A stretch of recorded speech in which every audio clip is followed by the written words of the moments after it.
যে ছবিটা তুমি কথা বলছি আমরা এতক্ষণ ধরে, চিঠির বিষয়বস্তুটা কি তুমি একটু বলতে পারবে, নাকি ওটা এখন সারপ্রাইজই থাক?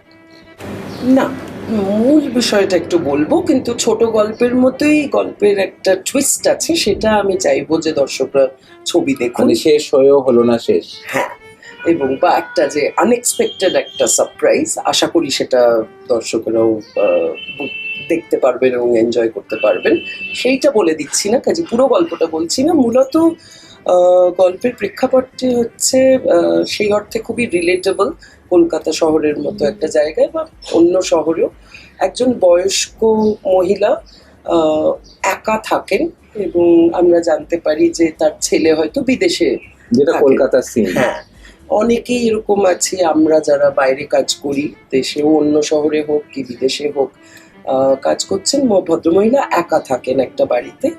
একদিন একটি সেলসম্যান আসে, যেটা অত্যন্ত কমন একটা জিনিস ওই দিনের মধ্যে ফাঁকা বাড়িতে। সেলসম্যান এসে বলেন যে তিনি একটা অরফেনেজ থেকে আসছে, কিছু হ্যান্ডিক্রাফট জিনিসপত্র নিয়ে এসে বিক্রি করার চেষ্টা।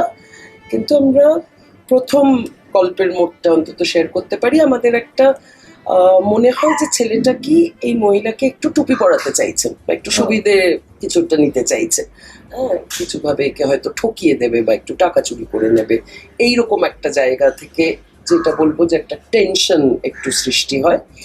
কিন্তু তারপর এটাও দেখতে পাই যে মহিলা তো একা থাকেন, মহিলা ছেলেটিকে যেতে দিচ্ছেন না, নানান রকম গল্প গুজব বাহানায় ছেলেটাকে বলছেন আরেকটু সময় কাটিয়ে যাও, এই গল্প করছেন ওই গল্প করছেন। এইবার ছেলেটাও ছটফট করছে, কারণ তাকেও বেরোতে হবে, অন্যান্য কাজ করতে হবে।